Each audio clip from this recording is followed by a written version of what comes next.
வணக்கம் பிள்ளைகள், உங்களை சந்திப்பதில் மகிழ்ச்சி அடைகின்றேன். இன்று நாங்கள் தரம் 12ற்குரிய பரதநாட்டிய பாடத்திலே தாளதச பிராணங்கள் பற்றி நோக்க உள்ளோம். தாளதச பிராணங்கள் என்பது தாளத்தினுடைய 10 உயிர்நிலைகள் என்று கொள்ளப்படுகிறது. தச என்பது வடமொழி சொல். இங்கு தச என்பது 10 என்பதை குறிக்கின்றது. பிராணன்கள் என்பது உயிர்நிலைகள். உயிர் பிராணன் போகுது என்று சொல்வார்கள். பிராணன் என்பது உயிர். எனவே தாளதச பிராணன்கள் என்பதற்கு தாளத்தின் 10 உயிர்நிலைகள் என்று பொருள். தேர்ச்சி நடனம் தொடர்பான அடிப்படை அம்சங்களையும் எண்ணக்கருக்களையும் கோவைப்படுத்துவார். தேர்ச்சி மட்டம் பரதநாட்டியத்திற்கு தேவையான அடிப்படை அம்சங்களை பட்டியற்படுத்துவார். தாளதச பிராணன்கள் என்று சொல்லப்படுகின்ற இந்த 10 விடயங்களையும் ஒரு பாடலிலே தந்திருக்கிறார்கள். பாருங்கள் பிள்ளைகளே. காலோ மார்க்க கிரியங்கானி கிரகோ ஜாதி களாலயக ஜதி பிரஸ்தாரக சேதி தாள பிராணா தசஸ் ஸ்மிருதாக. இதிலே பிள்ளைகள், காலோ என்பது காலம், மார்க்க என்பது மார்க்கம், கிரியாங்கானி என்றிருக்கிறது கிரியை அங்கம். இந்த இரண்டும் சேர்ந்திருக்கிறது. கிரியாங்கானி என்றால் கிரியை அங்கம். அடுத்தது பிள்ளைகளே, கிரகோ. கிரகோ என்பது கிரகம். அடுத்தது ஜாதி. ஜாதி என்பது ஜாதி என்றே சொல்லப்பட்டிருக்கிறது. களா. களா என்பது களை. லயக என்பது லயம். ஜதி என்பது ஜதி. பிரஸ்தாரகஸ், இங்கே பிரஸ்தாரம் சொல்லப்படுகின்றது. இந்த 10ம் தாளத்தினுடைய உயிர்நிலைகள் என்பதுதான் இந்த பாடலினுடைய பொருள். இதிலே பிள்ளைகளே, நாங்கள் முதலாவதாக பேசப்பட்ட காலம் என்பதனை பார்ப்போம். இங்கே காலங்கள் பற்றி முதலிலே தாளம் செல்லும் வேகம் காலம் எனப்படும். காலத்தினை 3ஆக வகுக்கலாம். விளம்பித காலம் மெதுவாக, மத்திம காலம் சற்று மத்திமமான நிலையில், துரித காலம் இன்னும் வேகமாக. எனவே விளம்பித காலம், மத்திம காலம், துரித காலம் என 3 வகையாக காலத்தினை வகுக்கலாம். விளம்பித காலம், இங்கே விளம்பித காலத்தின் இரட்டிப்பு மத்திம காலம் எனப்படுகின்றது. இந்த காலத்தினுடைய 2 மடங்கு வேகம், அதாவது தக்க தீமி என்பது தக்க தீமி தக்க தீமி, அதே காலத்தினுள் 2 மடங்கு சொல்லக்கூடியதாக இருக்கும். எனவேதான் விளம்பித காலத்தின் இரட்டிப்பு மத்திம காலம் என்று சொல்லப்படுகிறது. அதே போல மத்திம காலத்தின் இரட்டிப்பு துரித காலம் என்று சொல்லப்படுகின்றது. மத்திம காலத்தினை நாங்கள் இப்பொழுது தக்கதீமி தக்கதீமி, ஒரு தட்டினுள்ளே 2 தக்கதீமியை சொல்லுகிறோம். தக்கதீமி தக்கதீமி. இது துரித காலமாக்கப்படும் பொழுது தக்கதிமி தக்கதிமி தக்கதிமி தக்கதிமி 4 தரம் வருகின்றது. இங்கே காலம் என்பதற்கு காலம் என்ற அளவு எவ்வாறானது என்பது பற்றி சொல்லப்பட்டிருக்கிறது. காலம் என்பது கணம் என்கின்ற சிறிய அலகில் இருந்து ஆரம்பிக்கின்றது. நாங்கள் தற்காலத்தில்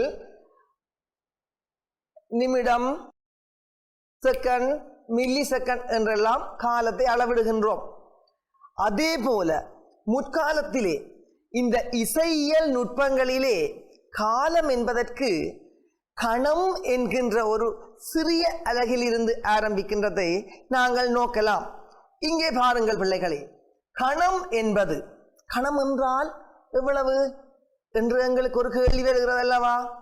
கணம் என்பது 100 தாமரை இதழ்களை, அதாவது தாமரை பூவினுடைய 100 இதழ்களை ஒன்றன் மேல் ஒன்றாக அடுக்கி, எல்லோருக்கும் தாமரைப்பூ தெரியும், தாமரை பூவினுடைய இதழ் தெரியும், தாமரை பூவினுடைய இதழினுடைய தடிப்பம் தெரியும், தாமரை பூவின் இதழினது அந்த மென்மையான தன்மை தெரியும்.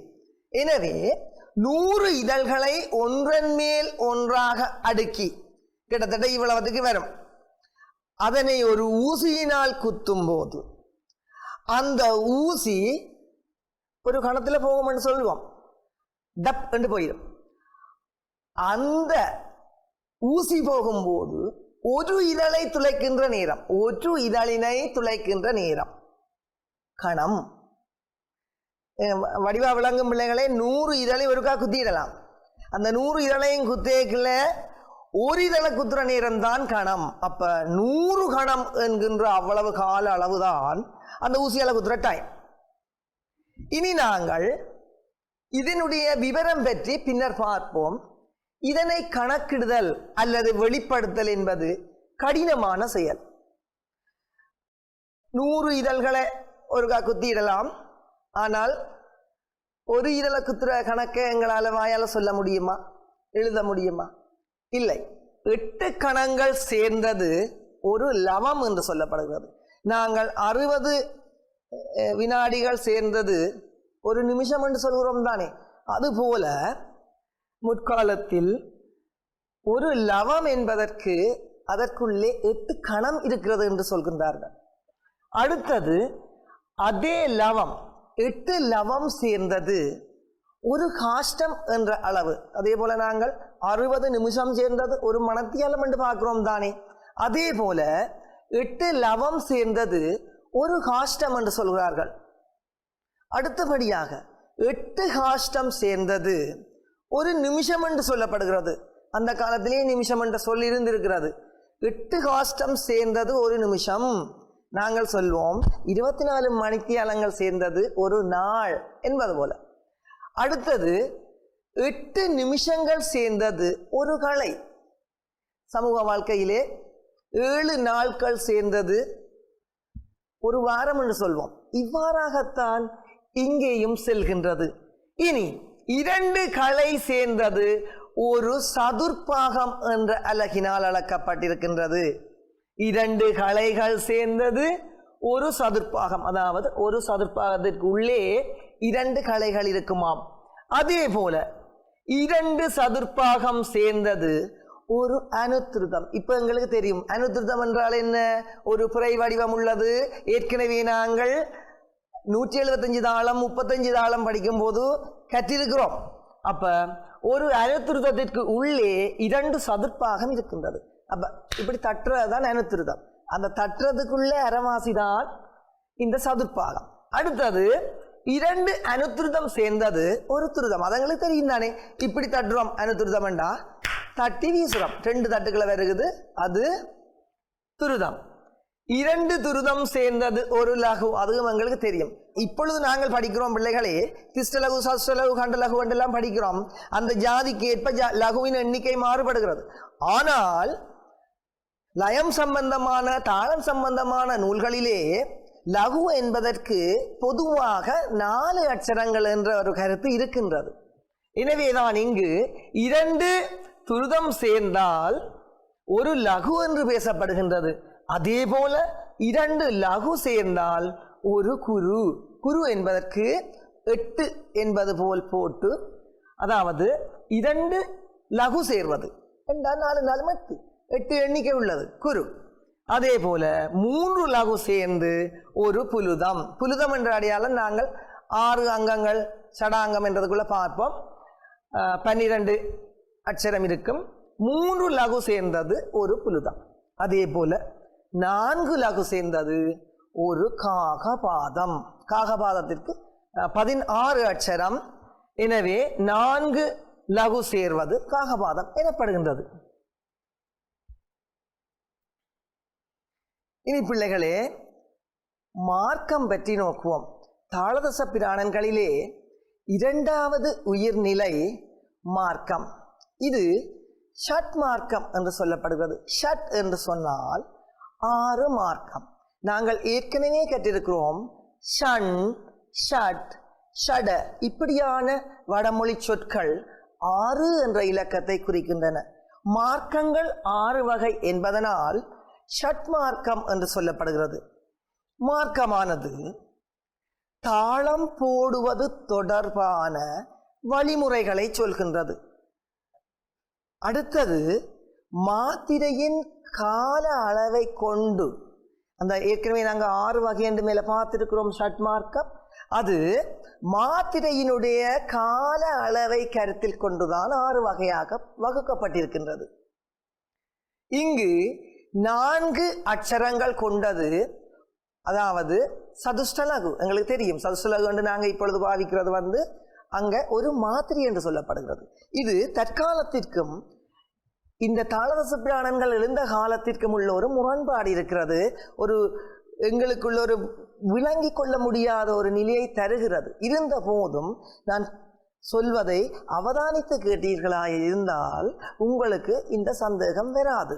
அதாவது முற்காலத்திலே 4 அட்சரங்களை 1 2 3 4 இந்த 4 அட்சரங்களை சேர்த்துத்தான் ஒரு மாத்திரை என்று குறிப்பிட்டிருக்கிறார்கள். ஆனால் இன்று அவ்வாறு இல்லை. இன்று நாங்கள் ஒரு தட்டிற்கு உள்ளே இருக்கின்ற அந்த எண்ணிக்கைகளை மாத்திரை என்கின்றோம். இவர்கள் அதனை சூக்கும மாத்திரை என்று சொல்கிறார்கள். அதாவது சூக்குமம் என்றால் மறைந்திருக்கிற என்பது பொருள். எனவே பிள்ளைகளே, 4 அட்சரங்கள் கொண்டது ஒரு மாத்திரை என இங்கே குறிப்பிடப்படுகிறது. அதனை நாங்கள் மேலும் விவரமாக நோக்கலாம். 6 வகையான மார்க்கங்களும் கீழே தரப்பட்டுள்ளது. இந்த 6 வகை மார்க்கங்களும் பிள்ளைகளே தக்ஷிணம், வர்த்திகம், சித்திரம், சித்திரதரம், அர்த்த சித்திரம், அதிசித்திரம் எனப்படுகின்றது. இங்கே பாருங்கள் பிள்ளைகளே, தக்ஷணம் என்பது 8 மாத்திரைகளை ஒரு கலையாக கொண்டது. இங்கு அவதானிக்க வேண்டிய ஒரு விடயம் இருக்கிறது. மாத்திரை என்றால் என்ன என்று அதை நாங்கள் பின்னர் பார்ப்போம். அடுத்தது வர்த்திகம் என்பது பிள்ளைகளே 4 மாத்திரைகளை ஒரு கலையாக கொண்டது. அடுத்தது பிள்ளைகளே சித்திரம் என்பதனை 2 மாத்திரைகளை ஒரு கலையாக கொண்டது என்று சொல்லப்படுகின்றது. அதே போல சித்திரதரம் என்பது பிள்ளைகளே 1 மாத்திரையை ஒரு கலையாக கொண்டது. அதாவது நாங்கள் கற்ற அந்த லகு 1 2 3 4 இதுதான் சித்திரதரம். அர்த்த சித்திரம் என்பது அரை மாத்திரையை ஒரு கலையாக கொண்டது. அதிசித்திரம் என்பது பிள்ளைகளே 1/4 மாத்திரையை ஒரு கலையாக கொண்டது. 4 அட்சரங்களை கொண்டதுதான் ஒரு மாத்திரை. 1 2 3 4 இதுதான் ஒரு மாத்திரை என்றால் பிள்ளைகளே, பின்னுக்கு இருந்து நோக்குவோம்.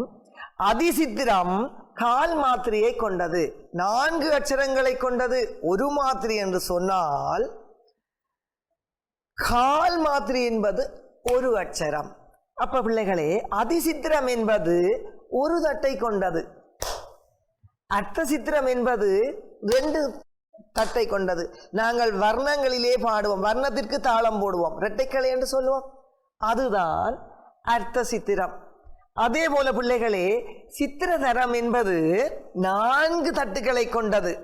அதாவது ஒரு மாத்திரை என்று சொல்லி இருக்கிறோம் அல்லவா.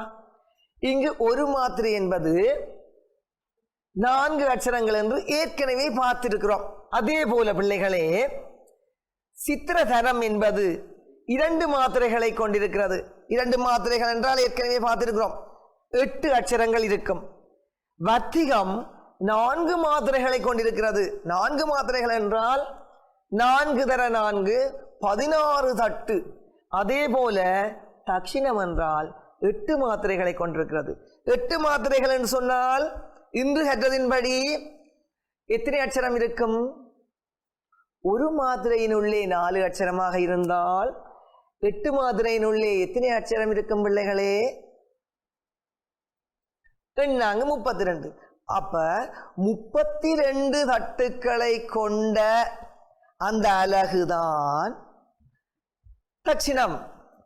1 2 3 4 இவ்வாறாக 32 வரை எண்ணக்கூடிய காலத்திற்கு ஒரு தட்டு நிற்க வேண்டும். இதுதான் தக்ஷிணம். இப்போ நாங்கள் வர்ணம் பாடும்போது 2 தட்டு இரட்டைக்களி என்று சொல்றோம். ஒவ்வொரு அட்சரத்துக்குள்ளேயும் 2 தட்டை கொண்டு போறோம். அது மாதிரி தக்ஷிணத்தை போடும்போது 32 தட்டு வரக்கூடிய நேரத்தை கருத்தில் கொள்ள வேண்டும். இது கற்பதற்கு விளங்கிக் கொள்வதற்கு சற்று கடினமான பகுதிதான். அவதானமாக நீங்கள் உற்று நோக்கியீர்களாக இருந்தால் விளங்கிக் கொள்ளலாம். 3வது தாளத்தின் உயிர்நிலை கிரியை. கிரியை என்பது பிள்ளைகளே செய்கை என்று சொல்லப்படும், தொழிற்பாடு என்று சொல்லப்படும். தாள அங்கங்களின் தொழிற்பாடு கிரியை எனப்படும், அல்லது தாள அங்கங்களின் செய்கை. தாளத்தை எப்படி போடுறோம்? இப்போ லகு என்று சொன்னால் லகுவை எப்படி போடுறோம்? இதுதான் விடயம். இது மார்க்கம், தேசியம் என 2 வகையாக வகைப்படுத்தப்பட்டுள்ளது. தாளத்தை போடும் விதம், அதாவது அந்த தாளத்தை அழுத்தி போடுவதா, மெதுவாக போடுவதா, சத்தம் இல்லாமல் போடுவதா என்பது பற்றித்தான் இங்கு நாங்கள் பார்க்க போகிறோம். இங்கே பாருங்கள் பிள்ளைகளே, கிரியை என்பது மார்க்கம், தேசிகம் என 2ஆக வகுத்திருக்கிறார்கள் என்று நாங்கள் ஏற்கனவே பார்த்திருக்கிறோம். மேலும் மார்க்கத்தினை நிசப்த கிரியை, சசப்த கிரியை என 2ஆக வகுத்திருக்கிறார்கள். அதே போல தேசிகம் என்பதனையும் இங்கே நாங்கள் பார்ப்போம். இதிலே பிள்ளைகள் நீங்கள் சாதாரண வாழ்க்கையில் பயன்படுத்துகின்ற தாளங்களும் வருகின்றன, சாதாரண வாழ்க்கையில் பயன்படுத்தாமல் இருக்கப்படுகின்ற செய்கைகளும் இங்கே காட்டப்படுகின்றன. முதலில் நாங்கள் மார்க்கம் என்ற பகுதியை பார்ப்போம், பின்னர் தேசிகம் என்ற பகுதியை பார்ப்போம். மார்க்கம் என்பது பிள்ளைகளே நிசப்த கிரியை, சசப்த கிரியை என 2 வகைப்படுகின்றது. இங்கே முதலில் நிசப்த கிரியையை பார்ப்போம். நிசப்தம் என்றது நாங்கள் சாதாரணமாகவே நாளாந்த வாழ்க்கையில் பயன்படுத்துகின்ற சொல் தான். ஆனால் அது வடமொழியில் இருந்து வந்த சொல் நிசப்தம். நிசப்தமா என்பது அமைதியாக இருக்கும். சில வேளைகளில் ஆசிரியர் வகுப்புக்கு வரும்பொழுது நீங்கள் எல்லாம் அமைதியாக இருந்தால் சில ஆசிரியர் கேட்பார், என்ன ஒரு நிசப்தமா இருக்கு என்று. அதுதான் நிசப்த கிரியை. தாளத்தினை தட்டி போடும் பொழுது சத்தம் இல்லாமல் வருவது நிசப்த கிரியை எனப்படும். அதனையும் வகைப்படுத்தி இருக்கிறார்கள், நீங்கள் அறிந்து வைத்திருப்பது நல்லது. அதிலே 4 இருக்கின்றது. ஆலாபம், விட்சேபம், பிரவேசம், நிஷ்கிராமம் என்று சொல்லப்படுகின்றது. இங்கே பிள்ளைகளே ஆலாபம் என்பது விரல்களை மடித்தல், விட்சேபம் என்பது விரல்களை திறத்தல், பிரவேசம் என்பது வலது பக்கம் கொண்டு போதல், நிஷ்கிராமம் என்பது உயரமாக காண்பித்தல். இந்த விடயங்கள் நாங்கள் பாவனையில் செய்வதில்லை. ஆனால் வீச்சு, விரல் எண்ணிக்கை என்பன சத்தம் இல்லாமல் நாங்கள் போடுவதை நீங்கள் அவதானித்திருப்பீங்கள். பொதுவாக நிசப்த கிரியை என்பது வீச்சு, தட்டுவது வராது, வீச்சும் விரல் எண்ணிக்கையும் சத்தம் இல்லாமல் போடுவது என்பதை நாங்கள் உணர்ந்து கொள்ளலாம். அடுத்தது பிள்ளைகளே சசப்த கிரியை என்பது பற்றி இங்கே 4 விடயங்கள் தந்திருக்கிறார்கள். அதனை நாங்கள் பார்ப்போம். துருவம், சமயம், தாளம், சன்னி என்று 4 பெயர்கள் கொடுக்கப்பட்டிருக்கின்றன. இங்கே பிள்ளைகளே துருவம் என்பது சிட்டிகை போடுதல், கட்டுறது. அது சசப்த கிரியை, சத்தம் பெற நாங்கள் தட்டைக்க சத்தம் வர்றதுதானே. அதே போல சமயம் என்பது வலது கை மேல் இடது கையால் காதை போடுதல், வலது கைக்கு மேல இடது கையால போடுறது. அதே போல தாளம் என்பது இடது கையின் மேல் வலது கையால் காதை போடல், நாங்கள் வளமையாக போடுற தாளம். அதே போல சன்னி என்று சொல்கிறார்கள், 2 கைகளையும் சமமாக கொட்டுதல், இவ்வாறானது. இவ்வாறு சசப்த கிரியை பற்றி இங்கே குறிப்பிட்டிருக்கிறார்கள். அடுத்தது பிள்ளைகளே, நாங்கள் தேசிகம் பற்றி நோக்குவோம். மார்க்கம் பற்றி இதுவரை நோக்கினோம். தேசிகம் பற்றி நோக்குவோம். தேசிகம் என்பது 8 வகையாக சொல்லப்படுகிறது. அது துருவகம், சர்ப்பிணி, கிருஷ்யை, பத்மினி, விசர்ச்சிதம், விட்சிப்தம், பதாகம், பதிதம் எனப்படுகின்றது. இதிலே பிள்ளைகள், துருவகம் என்பது நிசப்த சிட்டிகை, சர்ப்பிணி என்பது வலது பக்கம் கையினை நீட்டல், கிருஷ்யை என்பது இடது பக்கம் கையினை நீட்டல். இந்த சர்ப்பிணி, கிருஷ்யை என்பது 108 தாளங்கள். அதே போல அபூர்வ தாளங்கள், நவசந்தி தாளங்கள், பஞ்சதாளங்கள் போன்ற தாளங்களிலே இடம்பெறுகின்றன. அதாவது குருபுலுதம், காகபாதம் போன்ற அங்கங்களை நாங்கள் போடும் பொழுது அல்லது அதனுடைய பிரயோகத்தினை செய்து காட்டும் பொழுது இவற்றினை உணரலாம். அடுத்தது பத்மினி. பத்மினி என்பது பிள்ளைகளே தலைகீழாக கையை தொங்கவிடல். விசர்ச்சிதம் பிடித்து வெளியே வீசுதல். விட்சிப்தம் விட்டு மூடுதல். பதாகம் கையை உயர தூக்குதல். அதே போல பதிதம் இடதுபுறமாக கையை கொண்டு வருதல். இதனை பார்த்தால் தெரியும் பிள்ளைகளே, அந்த குருபுலுதங்காகவாதம் போடும் பொழுது தட்டிவிட்டு கையை உயர தூக்குவோமாக இருந்தால், தட்டிட்டு உயர தூக்குவோமாக இருந்தால் இதை பதாகை என்று சொல்வார்கள், இந்த பதாகம். அதே போல பிள்ளைகளே, தட்டின கையை வலது பக்கம் கொண்டு போகிறது இங்கே பார்த்த நாங்கள் சர்ப்பிணி. தட்டின கையை அல்லது வலது பக்கம் கொண்டு போன கையை இடது பக்கத்துக்கு கொண்டு போகிறதை நாங்கள் இங்கே கிருஷ்யை என்று சொன்னாங்க. இவ்வாறாகத்தான் இந்த அங்கங்கள் போடுவது. கையை கொண்டு போவது என்பது சும்மா கொண்டு போவதல்ல, அந்த மாத்திரை கணக்கோட கொண்டு போகிறது. 1 2 3 4 1 2 3 4 1 2 3 4 1 2 3 4 இவ்வாறு 16 எண்ணிக்கைக்கு அந்த கையை நகர்த்த வேணும். அதே போலதான் மேலே தூக்குறது என்றாலும் அது 16 எண்ணிக்கைக்கு தட்டும் போது 16 1 2 3 4 1 2 3 4 1 2 3 4 1 2 3 4 1 2 3 4 1 2 இவ்வாறெல்லாம் இருக்கும். இப்பொழுது பிள்ளைகளே, தாளத்தினுடைய 4வது உயிர்நிலையாக சொல்லப்படுகிற அங்கத்தினை பற்றி நோக்குவோம். இந்த அங்கம் பற்றி ஏற்கனவே நாங்கள் கற்றிருக்கிறோம். இருந்த போதும் இன்னும் சற்று ஆழமாக இங்கே சோடச அங்கம் எல்லாம் இருக்கிறது, நாங்கள் பார்க்க போகிறோம்.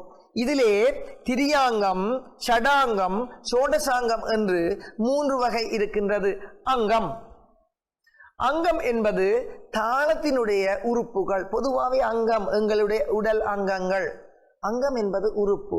உறுப்புகள் 3 வகை என்று பார்ப்போம். அதிலே திரியாங்கம் என்று ஒன்று இருக்கிறது, ஷடாங்கம் என்று ஒன்று இருக்கின்றது, சோடசாங்கம் என்று ஒன்று இருக்கின்றது.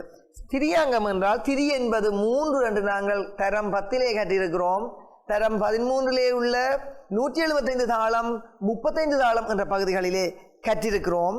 இப்பொழுது பிள்ளைகளே, திரியாங்கம் என்றால் நாங்கள் லகு திருத்தம், அனுதிருத்தம் என்பது ஏற்கனவே நாங்கள் சிறு வயதிலே இருந்தே பார்த்த விடயங்களை பார்க்க போகிறோம். அடுத்தது ஷடாங்கம், 6 வகையான அங்கங்கள், அதனையும் நாங்கள் பார்க்க போகிறோம். சோடசாங்கம், சோடசாங்கம் என்றால் 16 அங்கங்கள், மேலும் மேலும் விரிவுபட்டு கொண்டு செல்கின்றது. இப்பொழுது பிள்ளைகளே, திரியாங்கம் பற்றி நாங்கள் பார்ப்போம். திரி என்றால் 3 அங்கங்கள் திரியாங்கங்கள் என்று சொல்லப்படுகின்றது. இந்த திரியாங்கங்கள் லகு திருத்தம், அனுதிருத்தம் என்றுதான் நாங்கள் வளமையாக கற்பதுண்டு. ஆனால் இங்கே அட்சரங்களின் எண்ணிக்கையை கருத்தில் கொண்டு அனுதிருதம், துருதம், லகு என்று நாங்கள் பார்க்க போகிறோம். இங்கே அனுதிருதம் என்பதற்கு அரை வட்டம், அதாவது பிறை வடிவம் வர வேண்டியது. நாங்கள் உங்களுக்கு இந்த அடையாளத்தை போட்டிருக்கிறோம், இதனை நீங்கள் புரிந்து கொள்ளுதல் வேண்டும். அடுத்தது பிள்ளைகளே, திருதம், துருதம் என்பது வட்டம் தெரியும், மதி. அதே போல லகு, லகு என்பது ஒரு நிலைக்குத்து கோடு. 1 என்றோ எல் என்றோ பயன்படுத்துவது தவறு. இங்கே கணை என்று சொல்லப்படும் லகு. பிறை என்பது பிள்ளைகளே, அனுதிருதம் என்பதன் செய்கை தட்டுதல். ஒரு அட்சரத்தை கொண்டது. அதுபோல துருதம் என்பது பிள்ளைகளே மதி. மதி என்பது ஒரு வட்டம், முழுமையான ஒரு வட்டம். இதற்கு தட்டி வீசுதல் செய்கை என்று கொள்ளப்படுகிறது. இது நாங்கள் வளமையான எங்களுடைய தாளங்களிலே நாங்கள் கற்பதுண்டு. அதுபோல பிள்ளைகளே லகு என்பது, அலகு என்பது இதனுடைய தமிழ் பெயர். லகு என்பது நிலைக்குத்துக்கோடு, இதனை கணை என்று சொல்லுவோம். தட்டி எண்ணுதல் என்பது இதனுடைய கிரியையாக இருக்கின்றது, அதாவது செய்கையாக இருக்கின்றது. கையினை தட்டி விரல்களை எண்ணுதல். ஆனால் ஜாதிக்கு ஏற்ப மாறுபடும் என்று உள்ளது. இதனை பிள்ளைகளே நாங்கள் தரம் 10 35 தாளங்கள் கற்கும் பொழுது பார்த்திருக்கிறோம். அதனை விட 7 தாளங்கள் கற்கும் போதும், தாள அங்கங்களை பற்றி சிறு வகுப்புகளிலே கற்கும் போதும் நாங்கள் பார்த்திருக்கிறோம். எனவே மீண்டும் ஒரு முறை உங்களுக்கு சொல்கிறேன். லகு என்பது தட்டி விரல்களை எண்ணுதல், ஆனால் ஜாதிக்கு ஏற்ப மாறுபடும். ஜாதி என்றால் என்ன என்று நாங்கள் ஏற்கனவே கற்றிருக்கிறோம். இருந்த போதும் மீண்டும் கற்கப் போகிறோம். அடுத்தது பிள்ளைகளே ஷடாங்கம். 6 வகையான அங்கம். ஷட என்றால் 6. 6 வகையான அங்கங்களை பற்றி பார்க்க போகிறோம். இதிலேயும் நீங்கள் கற்ற விடயங்கள் இருக்கின்றன, கற்காத விடயங்களும் இருக்கின்றன. அனுத்துருதம் என்பது ஏற்கனவே நாங்கள் கற்றுவிட்டோம். அனுத்துருதம் என்பது இந்த அடையாளம் இருக்கிறது, ஆனால் உண்மையில் சரியான அரைவட்டம் இருக்க வேண்டும் என்பதனை ஞாபகத்தில் கொள்க. பிற என்பது தெரியும், தட்டுதல் என்று பார்த்து விட்டோம். ஒரு அட்சரம் என்பதும் பார்த்து விட்டோம். அதுபோல துருதம் என்பது அழகான வட்டமாக இருக்க வேணும். மதி, மதி என்பது முழு மதி எப்படி இருக்கும் அதே போல இருக்க வேண்டும். தட்டி வீசுதல் என்பதும் நாங்கள் கற்றுவிட்டோம். 2 அட்சரங்கள் என்பதையும் நாங்கள் கற்றுவிட்டோம். இப்பொழுது லகு, லகு என்பதும் நாங்கள் பார்த்து விட்டோம். இனி நாங்கள் குரு, புலுதம், காகபாதம், திரியாங்கத்துடன் இன்னும் 3 அங்கங்கள் சேர்ந்து ஷடாங்கங்கள் வருகின்றன. இங்கே குரு என்பது 8 என்பது போல அடையாளம் எழுதுவார்கள். இதனை வில் என்று தமிழிலே சொல்வோம். இந்த அடையாளத்திற்கு சரியான தமிழ் பெயர் வில். அதே போல புலுதம் என்பது அதே 8 போன்ற அந்த உருவிற்கு மேலே ஒரு சிறிய கோடு வரும். இதனை பாம்பு என்று சொல்வார்கள். நான் நினைக்கிறேன் பாம்பு அப்படியே பின்னி வந்து மேலே தலையை நீட்டிக்கொண்டு இருப்பது போல கற்பனை செய்யப்பட்டிருக்கின்றது. அடுத்தது காகபாதம் என்பது பிள்ளைகளே சில வேளையிலே காகத்தினுடைய பாதமானது இவ்வாறு, அது 3 பின்னு கொண்டு இருக்கும். இதனை அதோடு ஒப்பிட்டு சொல்லியிருக்கிறார்கள் போல சக என்பது சொல்லப்பட்டிருக்கின்றது. நாங்கள் கணிதத்திலே பயன்படுத்துகின்ற அந்த சக. இங்கே பிள்ளைகளே குரு என்பது வில், தட்டி எண்ணுதல் என்று சொல்லப்படுகிறது. ஆனால் தட்டி எண்ணும் பொழுது லகுவிற்கு ஜாதிக்கு ஏற்ப மாறுபடும் என்று சொன்னார்கள். ஆனால் இங்கே 4 போட்டிருக்கிறோம். ஏனென்றால் தாளதசப்பிராணன் என்ற பகுதியிலே, பெரிய பரப்பிலே 4 என்று தான் கொடுத்திருக்கிறார்கள். ஏனென்று சொன்னால் சதுஷ்ட லகு தான் பொதுவாக லகு என்று சொல்லப்படுவது. அதுபோல ஆனால் ஜாதிக்கு ஏற்ப மாறுபடும். ஜாதி சொல்லி வந்தால் மாறுபடும். ஆனால் குரு என்பது எப்பவும் 8 தான். தட்டி விரல்களை எண்ணுதலாக இருந்தாலும் எப்போதும் 8 தான். பாருங்கள் பிள்ளைகளே, 8 என்றால் நான் நினைக்கிறேன் மோதிர விரல் வரைக்கும் எண்ண வேண்டும். கவனிப்போம். 1 2 3 4 5 6 7, இடையில தட்டக்கூடாது, 8. மோதிர விரல் வரை எண்ணுவதுதான் குரு. திஷ்டலகு 3, 1 2 3 என்று எண்ணினோம். சதுஷ்டலகு 4 எண்ணினோம். கண்டலகு 5 எண்ணினோம். மிஷ்டலகு 7 எண்ணினோம். ஆனால் 8 என்பதற்கு இல்லாதபடினால் அதற்கு குரு என்று சொல்லி ஒரு அங்கத்தினை வைத்திருக்கிறார்கள். புலுதம். புலுதம் என்பது அந்த 8 மேல் ஒரு கோடு இருக்கும், பாம்பு என்று சொல்வார்கள். தட்டி கிறிஸ்டியை சர்ப்பணி நாங்கள் ஏற்கனவே பார்த்திருக்கிறோம். எங்கே பார்த்திருக்கிறோம்? சற்று முன் பார்த்திருக்கிறோம். 16 வகை அங்கங்களுக்குள்ளே 6 வகை அங்கங்களுக்குள்ளே வருகின்ற இந்த புலுதமானது நாங்கள் ஏற்கனவே கிரியை என்ற விஷயத்துக்குள்ள பார்த்திருக்கிறோம். தேசிகம் என்ற பகுதியினுள் பார்த்திருக்கிறோம். நான் செய்தும் காட்டியிருக்கிறேன். அதாவது குரு தட்டி எண்ணுதல் 8 அட்சரம், புலுதம் தட்டி வலதுபுறம் வீசி, ஏன் கிருஷை என்றால் வலதுபுறம் வீசுதல் என்று நான் உங்களுக்கு செய்து காட்டியிருக்கிறேன். அப்ப தட்டுதலுக்கு 4 அட்சரம் நிற்க வேண்டும். 1 2 3 4 1 2 3 4 1 2 3 4 1 2 3 4 இவ்வளவு டைமிங் நிற்க வேணும். கிருஷியை என்பதற்கு வலது பக்கம் 16 மாத்திரைகளுக்கு 16 மாத்திரைகள் 4 அட்சரங்களுக்கு தள்ள வேணும். 1 2 3 4 1 2 3 4 1 2 3 4 1 2 3 4. அதே போல சர்ப்பிணி வருகிறது. சர்ப்பிணி என்று சொல்லப்படுகிறது.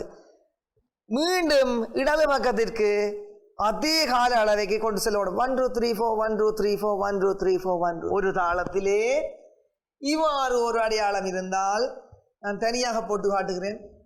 1 2 3 4 1 2 3 4 1 2 3 4 1 2 3 4 1 2 3 4 1 2 3 4 1 2 3 4 1 2 3 4 1 2 3 4 1 2 3 4 1 2 3 4 1 2 3. பழைய காலத்து கலைஞர்கள், மூத்த வித்வான்கள் இந்த தாளங்களை, இந்த 108 தாளம், அபூர்வ தாளம், பஞ்சதாளம், நவசந்தி தாளங்களை பயன்படுத்தியவர்கள் இவற்றினை மிகவும் இலகுவாகவும் எளிமையாகவும் போடுவார்கள். அவர்கள் இப்படியெல்லாம் எண்ணிக்கொண்டிருக்க மாட்டார்கள். பாட்டு பாடும் பொழுது கணக்கு வழக்கு வச்சு ஜாதி சொல்லும் பொழுது எவ்வாறு எண்ணிக்கொண்டிருப்பது எல்லாம் மனக்கணிதம் தான். அந்த கணக்கு பிசகாது. மனதிலே கணக்கு இருக்கும், கையிலே தாளம் அந்த கணக்கு ஏற்ப போய்கொண்டிருக்கும். ஆனால் வாயினால் ஜதியினை கொட்டி கொண்டிருப்பார்கள், அல்லது அந்த ஜதி கணக்கு உள்ள ஸ்வரங்களை பாடிக்கொண்டிருப்பார்கள், அல்லது வாக்கியத்திலே வாசித்துக் கொண்டிருப்பார்கள். இதுதான் பிள்ளைகளே திறமை. நாங்கள் எங்கு நிற்கிறோம் என்பதனை சற்று எண்ணி பார்ப்போம். அடுத்தது பிள்ளைகளே காகவாதம். இன்னும் ஒரு விடயம் கூட. தட்டி, கிருஷ்யை, சர்ப்பிணி. ஆனால் இங்கே தட்டி, பதாகம், கிருஷ்யை, சர்ப்பிணி என்கின்ற 4 செய்கைகள் இடம்பெறுகின்றன. 4 கிரியைகள் இடம்பெறுகின்றன. 4 தேசிக கிரியைகள் இடம்பெறுகின்றன. காகபாதம் பிள்ளைகளே 4 இருக்கிறபடியாலோ என்னவோ இப்படி ஒரு அடையாளம் போட்டிருக்கிறார்கள். இது காகத்தினுடைய பாதம் போன்றது என்று கற்பனை பண்ணி இருக்கிறார்கள். ஆனால் சக என்று எழுதியிருக்கிறார்கள். இங்கே பிள்ளைகளே தக்க திம்மி தக்க திம்மி தக்க திம்மி தக்க திம்மி, அல்லது 1 2 3 சொல்லலாம். தக்க திம்மி தக்க திம்மி தக்க திம்மி தக்க திம்மி. இனி பதாகம் என்று இருக்கிறது. தக்க திம்மி தக்க திம்மி தக்க திம்மி தக்க திம்மி, உயர்த்தி நடுவிலே வைத்திருத்தல். அப்ப 1 2 3 4 1 2 3 4 1 2 3 4 1 2 3 4 1 2 3 4 1 2 3 4 1 2 3 4 1 2 3 4 1 2 3 4 1 2 3 4 1 2 3 4 1 2 3 4 1 2 3 4 1 2 3 4 1 2 3 4 1 2 3 4. பெரிய ஒரு கணக்கு, மனதிலே வைத்திருக்க வேண்டிய பெரிய ஒரு கணக்கு. தற்காலத்தில் கணினி, விஞ்ஞானம் என்று எங்கேயோ சென்று விட்டோம். ஆனால் எங்களுடைய இசை கணக்கு வழக்குகளில் எங்கு நிற்கிறோம் என்பதை யாரும் உணர்வதில்லை. எனவே பிள்ளைகளே காகபாதம் பற்றி நாங்கள் இப்பொழுது நோக்கினோம். இப்பொழுது பிள்ளைகளே சோடசாங்கம் பற்றி பார்க்க போகிறோம். சோடசாங்கம் என்பது 16 வகை அங்கங்கள். இங்கே ஏற்கனவே நாங்கள் பார்த்த அங்கங்களுடன் மேலதிகமாகவும் சில அங்கங்கள், அதாவது சில அங்கங்கள் சேர்ந்து வேறு வேறு விதமாக நுணுக்கமான மாத்திரை பிரயோகங்களுடன் வருவதனை நாங்கள் இங்கு பார்க்க போகிறோம். அனுதுருதம் ஏற்கனவே நாங்கள் பார்த்தது. ஒரு அட்சரமாக இருப்பதனால் கால் மாத்திரை, 4 அட்சரம் சொன்னால் ஒரு மாத்திரை.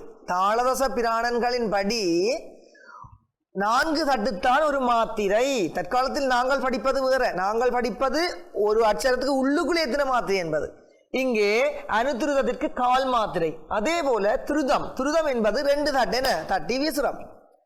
அப்ப 2 அட்சரம் வாரது அரை மாத்திரை. அதே போல துருத விராமம் என்று விராமம் என்பது அனுதுருதத்தை தான் குறிக்கின்றது. விராமம் என்பது அனுதுருதத்தை குறிக்கின்றது. அதே நேரம் அனுதுருதத்தின் அடையாளம் வருகின்றது. துருத விராமம், துருதம் பிளஸ் அனுதுருதம். அனுதுருதம் என்று சொல்லாமல் துருத விராமம் என்று சொல்கிறார்கள். அதாவது துருதம் 2 தட்டுகளும் அனுதுருதம் 1 தட்டும் சேர்ந்து வருவது. இங்கே நாங்கள் துருதத்துக்கு 2 அட்சரங்கள் கொடுத்த நாங்கள், அனுதுருதத்துக்கு 1 அட்சரம் கொடுத்த நாங்கள். இங்கே துருத விராமம் அனுதுருதமும் துருதமும் சேர்ந்து வர்றபடியால 2 3 3 அட்சரங்கள் கொடுத்திருக்கிறோம். எனவே இங்கே காலும் அரையும் முக்கால் மாத்திரை 3 தட்டுகள் 1 2 1 3 தட்டு முக்கால் மாத்திரை. அதே போல லகு. லகு என்பது பிள்ளைகளே எங்களுக்கு தெரியும், நிலைக்குத்து கோடு 4 அட்சரங்கள். 4 அட்சரங்கள் என்று சொன்னால் 1 மாத்திரை என்று சொல்லி நாங்கள் பார்த்திருக்கிறோம். தாளதச பிராணனின் படி, எங்களது பூர்வீக முறையின்படி இந்த மாத்திரை என்பது 4 அட்சரம் சேர்ந்தது மாத்திரை. அடுத்தது பிள்ளைகளே லகு விராமம். லகு என்றால் எங்களுக்கு தெரியும், நிலைக்குத்து கோடு. இந்த லகுவிற்கு 4 அட்சரங்கள் என்பது எங்களுக்கு தெரியும். விராமம் என்பது அனுதுருதம். அப்ப அந்த 4உடன் அனுதுருதமும் சேர்ந்தால் 5 அட்சரங்கள். 5 அட்சரம் என்று சொன்னால் 1.25 மாத்திரைகள். 4 உள்ளது 1 மாத்திரை, 5 அட்சரம் உள்ளது 1.25 மாத்திரை. அதே போல லகுத்ருதம், லகுவும் துருதமும் சேர்ந்தது. லகுவின் மேலே துருதம். உண்மையில் இந்த அடையாளத்தை எழுதும் போது பிள்ளைகள் லகு சற்று பெரியதாகவும் துருதம் சற்று சின்னதாகவும் இருத்தல் வேண்டும். எங்களுடைய வசதிகள் அவ்வாறு இல்லை, கணினி வசதிகளிலே இந்த குறியீடுகள் இல்லை என்பதனாலே நாங்கள் தயாரிக்கும் பொழுது இவ்வாறாக அமைந்திருக்கின்றதை விளங்கிக் கொள்ள வேண்டும். இது லகுவிற்கு 4, துருதத்திற்கு 2, எனவே 6 அட்சரங்கள். இந்த 6 அட்சரங்களுக்கு மாத்திரைகள் 4ஆல பிரிச்சா 1.5 மாத்திரைகளை நாங்கள் 4ஆல பிரித்து பார்க்க வேணும். இப்ப தற்பொழுது பயன்படுத்துகின்ற மாத்திரைகளை அல்ல, தாளதச பிராணன்களில் பயன்படுத்துகின்ற அந்த பூர்வீக மாத்திரைகளை நாங்கள் 4ஆலே பிரித்து பார்க்க வேண்டும். எந்த அட்சரத்தையும் 4ஆலே பிரித்தோமாக இருந்தால் இந்த மாத்திரைகள் தான் வரும். நாங்கள் தற்காலத்தில் பயன்படுத்துவது தூல மாத்திரை, மறைந்திருக்கும் மாத்திரை. அடுத்தது லகு துருத விராமம். இங்கு ஒரு புதுமை, 3 அங்கங்கள் சேருகின்றன. லகு துருத விராமம். விராமம் என்பது அனுதுருதம். அப்ப லகுவும் இருக்கிறது, துருதமும் இருக்கிறது, அனுதுருதமும் இருக்கிறது. லகுவிற்கு 4, துருதத்திற்கு 2, விராமம் அனுதுருதத்திற்கு 1, மொத்தம் 7 அட்சரங்கள். 7 அட்சரம் என்று சொன்னால் 1.25 மாத்திரை. அடுத்தது பிள்ளைகளே குரு. குரு என்பது நாங்கள் ஷடாங்கத்திலே பார்த்திருக்கிறோம். குரு என்றால் 8 என்றும் அது எவ்வாறு போடுவதென்றும் உங்களுக்கு போட்டு காட்டினான். எனவே 8 அட்சரங்கள். 8 அட்சரம் என்று சொன்னால் 2 மாத்திரை. குரு விராமம். விராமம் என்று சொன்னால் அனுதுருதம் தெரியும். அந்த குருவுடன் அனுதுருதம் சேருகின்றது. அப்ப நீங்களே சொல்லுவீர்கள், இதுக்கு 8, இதுக்கு 1, 9. 9 என்று சொன்னா 4ஆல பிரித்து பார்த்தால் 2.25 மாத்திரை. அடுத்தது பிள்ளைகளே குருத்துருதம் 10வது அங்கம். குருத்துருதம். குருவிற்கு 8, துருதத்திற்கு 2, 10 அட்சரங்கள், 2.5 மாத்திரைகள். அதே போலதான் பிள்ளைகளே குருத்ருத விராமம். குரு, அதன் மேலே துருதம், அதன் மேலே அனுதுருதம் விராமம். அப்ப குருவுக்கு 8, துருதத்துக்கு 2, 10 விராமம், அதற்கு 1, 11, 2.25 மாத்திரைகள். அதே போலதான் பிள்ளைகளே புலுதம். புலுதம் என்றால் எங்களுக்கு தெரியும், ஏற்கனவே நாங்கள் பார்த்து விட்டோம். அந்த குருவுக்கு மேல ஒரு லகு போட்டிருக்கும். குருவுக்கு 8, லகுவுக்கு 4, 12 அட்சரங்கள். 12 அட்சரமாக இருந்தால் 3 மாத்திரைகள். மீண்டும் சொல்கிறேன், தாளதச பிராணன்களிலே குறிப்பிடப்படுகின்ற மாத்திரை என்பது 4 அட்சரம் சேர்ந்தது ஒரு மாத்திரை. அட்சரத்தினை 4ஆல் வகுத்து பார்க்க வேண்டும். இதன்படி புலுதம் 12, புலுத விராமம், புலுதத்துடன் 1 விராமம் என்றால் அனுத்ருதம் சேர்ந்தால் புலத்தினுடைய 12உடன் 1 சேர்ந்து 13. அதனுடைய மாத்திரை 3.25. அதே போல புலுதத்துருதம். புலுதத்துருதம் என்பது புலுதத்தினுடைய மேலே துருதம் வரும். அப்ப புலுதத்துக்கு 12, துருதத்துக்கு 2 14. 14 என்றால் 3.5 மாத்திரை.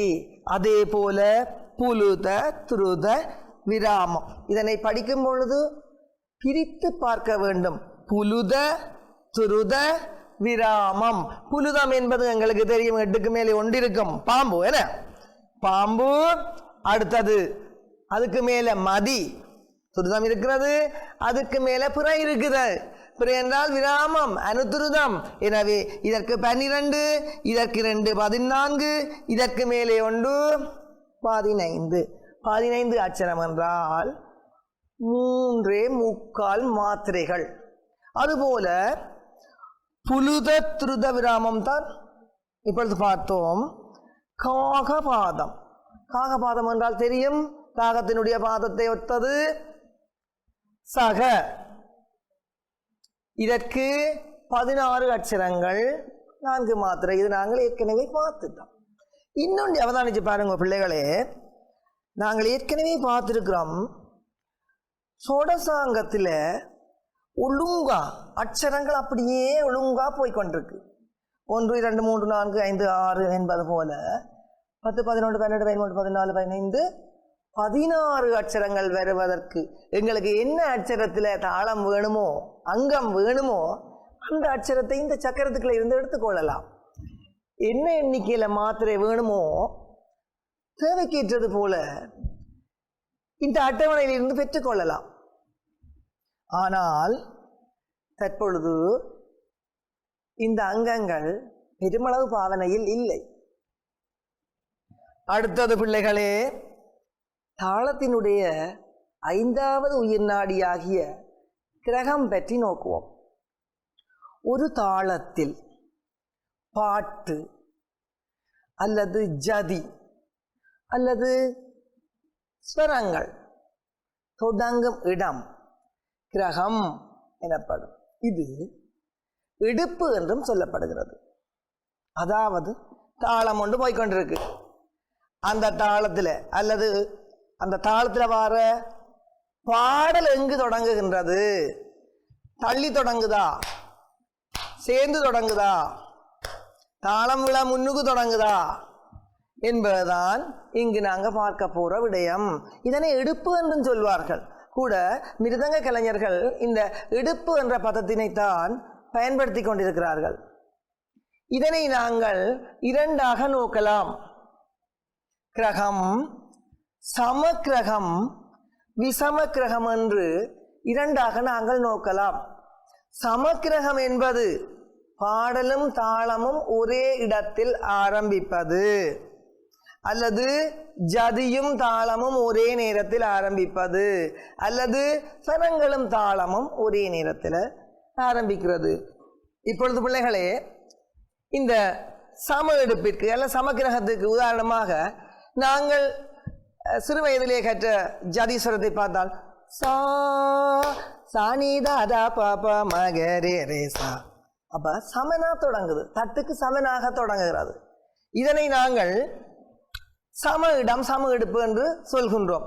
அதே போல பிள்ளைகளே, விஷம கிரகம், சமத்துக்கு எதிரானது விஷமம். இந்த சமம் விஷமம் என்பதெல்லாம் வடமொழி பதங்கள். இங்கே நாங்கள் விஷம கிரகம் என்பது சமம் இல்லாதது, ஒன்றில் முன்னுக்கு அல்லது பின்னுக்கு. இங்கே விஷம கிரகத்தினை நாங்கள் 2ஆக நோக்கலாம். அதீதம், அநாகதம். அதீதம் மனதில் வடிவா வச்சுக்கொள்ளணும். அதீதம் ஆதிகாலம், அதிக பிரசங்கி என்றெல்லாம் பேசுவார்கள். அதை ஞாபகத்தில் வச்சிங்கண்டா, தாளம் தொடங்குவதற்கு முன்னரே தொடங்குவது அதீதம். அதே போல அநாகதம். அநாகதம் என்றது அதுக்கு இது பின்னுக்கு தொடங்குறது. இப்ப அதீதம் என்றால் அதீதத்திற்கு இப்ப ஜதி, நாங்க இப்ப ஸ்வரம் பாடி பார்த்தோம். இனி ஒரு ஜதியை பார்ப்போம். இப்ப தாளம், ஏகதாளம், திஷ்ட ஏகதாளம் போதண்டா 1 2 3 இவ்வாறு போய்கொண்டிருக்குதானே. நாங்கள் ஆடிய அலாரிப்பு 9 திருகுடுதக்கவும் இருக்கின்றது, 8 திருகுடுதக்க சொல்லி ஆடும் முறையும் இருக்கின்றது.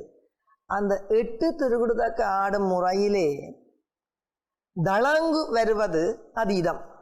என்னென்னு சொன்னால், தாளம் போய்கொண்டிருக்கும் பொழுது சமத்திலே தொடங்காமல் அதுக்கு முன்னுக்குள்ள தாளத்தின் பின்பகுதியில் போய் தொடர்றது. அதாவது இப்ப திருகுடுதக்க திருகுடுதக்க திருகுடுதக்க திருகுடுதக்க திருகுடுதக்க திருகுடுதக்க திருகுடுதக்க திருகுடுதக்க தளங்கு இங்க தொடங்குது. அப்ப தளங்கு எங்க தொடங்குது? தாளம் தொடங்க முன்னமே தொடங்குது. ஆனால் 9 திருகுடுதக்க சொல்லும் போது திருகுடுதக்க திருகுடுதக்க திருகுடுதக்க தளங்கு தக்க ததிங்குநாதம் என்று சொல்லப்படுகின்றது. இதுதான் வித்தியாசம். தாளத்துக்கு தொடங்காமல் தாளம் தொடங்குவதற்கு சற்று முன்னரே முந்துறது. அதுல கணக்கு வழக்கு இருக்கு, எத்தனை மாத்திரை தள்ளி தொடங்குதெல்லாம் இருக்குது. அதை நாங்கள் தாளம் சம்பந்தமாக நீங்கள் ஏதாவது கற்கும் போது அல்லது ஆராயும் போது அது சம்பந்தமாக நீங்கள் நோக்கலாம். அதே போல பிள்ளைகளே, அநாகதம் என்றது பாடலானது தாளம் தொடங்கிய பின்னர் தொடங்கும். பாடலாக இருக்கட்டும், ஜதியாக இருக்கட்டும், ஸ்வரமாக இருக்கட்டும், தாளத்திற்கு பின்னர் தொடங்குவது அநாகதம் என்று சொல்லப்படும். இப்பொழுது பிள்ளைகளே, அநாகத இடத்திற்கு ஒரு ஜதியொன்றினை சொல்லி பார்ப்போம். ஆதி தாளத்திலே திம்மி தக்க திம்மி தக்க திம்மி என்று செல்கிறது. நாங்கள் ஆதி தாளத்திலே தட்டு தொடங்கிய பிறகு ஜதியை சொன்னவாயிருந்தால் தத்தித்தகஜனுதின் தத்துவம் தித்தகஜனுதின் தத்துவம் தகஜனுதின் தத்துவம் தகதின் தத்துவம் தின் தத்துவம் தத்துவம் இவ்வாறாக தட்டிய பின்னர் சொல்வதை அநாகத இடம், அநாகத இடுப்பு என்றெல்லாம் சொல்வோம். தாளதச பிராணன்களிலே 6வது பிராணனாக சொல்லப்படுவது ஜாதி. இந்த ஜாதி பிள்ளைகளே நாங்கள் சிறு வயதிலேயே கற்றிருக்கிறோம். மிகவும் எங்களுடைய கற்றலுக்கு, நடன கற்றலுக்கு அவசியமான ஒரு பகுதியாக இந்த உயிர்நிலை இருக்கின்றது. ஜாதிகள் ஏற்கனவே நாங்கள் 5 வகை என்று பார்த்திருக்கிறோம். எனவே இது பஞ்சஜாதிகள் என்று அழைக்கப்படுகின்றன. இந்த 5 ஜாதிகளும் பிள்ளைகளே நீங்கள் நிச்சயம் மனப்பாடம் செய்து வைத்திருக்க வேண்டிய பகுதிகள். திஷ்ட ஜாதி, சதுஷ்ட ஜாதி, கண்ட ஜாதி, மிஷ்ட ஜாதி, சங்கீரண ஜாதி ஏற்கனவே நான் சொல்லி இருக்கிறேன். திஷ்டம் என்றால் 3 என்று ஞாபகம் வச்சிருங்கோ. சதுஷ்டம் சொன்னா சதுரம் 4 பக்கம் ஞாபகம் வச்சிருங்கோ. கண்டம் ஆரம்ப காலங்கள்ல கண்டங்கள் 5 தான் இருந்தது. மிஷ்டமண்டா மிஸ் பெண் கன்னிகள், சப்த கன்னிகள் 7 கன்னிகள் என்ன. அப்ப அப்படி ஞாபகம் வச்சிருக்கலாம். சங்கீர்ணம் 9. இது உங்களுக்கு ஞாபகம் வச்சிருக்கிறதுக்காக சொன்ன நான் சோதனை பேப்பர்ல போய் எழுதுறது இல்ல. ரைட். திஷ்டம் என்றால் 3 த கீட்ட 3 அட்சரங்கள். அதே போல சதுஷ்டம் என்றால் 4 தக திமி 4. கண்டம் என்றால் 5 தக தக்கிட்ட. தக தக்கிட்ட என்றுதான் இருக்க வேணும், தகதிமி தான் என்று இருக்கணும் என்றல்ல. வேற சொற்களும் வரலாம், வேற ஜாதிகளும் வரலாம். மிஸ்ட ஜாதி என்றால் பிள்ளைகளே தகிட்ட தகதிமி இது 7 அட்சரங்களை கொண்டது. அதே போல சங்கீர்ண ஜாதி தக்கதிமி தக்க தக்கிட்ட 9. சங்கீர்ணம் என்பது 9 அட்சரங்களை கொண்டது. இந்த ஜாதிகள் தாள அங்கங்களில் லகுவுடன் மட்டும் இணைந்து அட்சரங்களை தரும். இந்த ஜாதிகள் லகுவுடன் சேர்வதனால் 35 தாளங்கள் தோன்றுகின்றன. ஜாதியானது லகுவில் எவ்வாறு அனுசரிக்கின்றது என்பதை பற்றி பார்ப்போம். தட்டி விரல்களை எண்ணுதல் லகுவினுடைய கிரியை என்று நாங்கள் பார்த்தனாங்கள். இங்கே லகு ஜாதிகளுடன் இணைந்து வரும் பொழுது திஷ்டமாக வருகிறது, சதுஷ்டமாக வருகிறது, கண்டமாக வருகிறது, மிஷ்டமாக வருகிறது, சங்கீரணமாக வருகிறது. திஷ்ட ஜாதியிலே லகு வரும் பொழுது லகுவினை எழுதி லகுவிற்கு 3 இடப்பட வேண்டும், 3 என்ற இலக்கம் காட்டப்பட வேண்டும். எனவேதான் இது திஷ்ட ஜாதி என்பதனை அடையாளப்படுத்திக் கொள்ள முடியும். அதுபோல சதுஷ்ட லகு என்றால் லகுவினை இட்டு 4 எழுத வேண்டும். 4 பக்கத்தில் எழுதக்கூடாது. ஓட்சுசனுக்கு ஓற்று போடுவது போல கீழ் மூலையிலே இறக்கி சிறியதாக போட வேண்டும். அதுபோல கண்டலகு எழுதும் பொழுது கண்டம் என்றால் 5, எனவே 5 எழுதுதல் வேண்டும். இவ்வாறாக மிஸ்ஸலகுவிற்கு 7, சங்கீர்ண லகுவிற்கு 9 எழுதப்பட வேண்டும். இப்படி இலக்கத்துடன் இருந்தால்தான் இது இன்ன ஜாதி லகு என்பதனை உணர்ந்து அதற்கு ஏற்ற மாதிரி லகுவினை போட முடியும். தனியே லகுவினை போட்டுவிட்டால் இது லகு என்பதனை சொல்ல முடியும், இது தட்டி விரல்களை எண்ணுவது என்பதனை சொல்ல முடியும். ஆனால் இதற்கு எத்தனை அச்சரங்கள் என்பதனை சொல்ல முடியாது. எனவே பிள்ளைகளே, திஷ்டலகு என்றால் அதனுடைய அச்சரத்தினுடைய எண்ணிக்கையைத்தான் லகுவும் எடுத்துக்கொள்ளும். அவ்வாறே சதுஷ்ட லகு 4 அச்சரங்களும், கண்டலகு 5 அச்சரங்களும், மிஷ்டலகு 7 அச்சரங்களும், சங்கீர்ண லகு 9 அச்சரங்களையும் எடுத்துக்கொள்ளும். 7 தாளங்களிலே லகு மாத்திரம் ஜாதிகளுடன் அனுசரிக்கப்பட்டு 5 ஜாதி 7 தாளம் 35 தாளங்கள் தோன்றுகின்றன. ஆனால் துருதமோ அனுதுருதமோ அல்லது நாங்கள் கற்ற குரு புலுதம் காகவாதம் எந்த அங்கமும் ஜாதியுடன் அனுசரிக்க மாட்டாது. லகு மாத்திரம்தான் ஜாதியுடன் அனுசரிக்கும் என்பதனை ஞாபகத்தில் கொள்ளுதல் வேண்டும். சரி பிள்ளைகளே, இன்று நாங்கள் இவ்வளவு நேரமும் தாளதச பிராணன்களிலே காலம், மார்க்கம், கிரியை, அங்கம், கிரகம், ஜாதி, கலை இவ்வளவற்றினையும் பார்த்தோம். இத்துடன் இன்றைய இந்த நிகழ்வினை நிறைவு செய்து கொண்டு இதன் தொடர்ச்சியுடன் இன்னும் ஒரு நிகழ்விலே உங்களை சந்திக்கும் வரை நன்றி, வணக்கம்.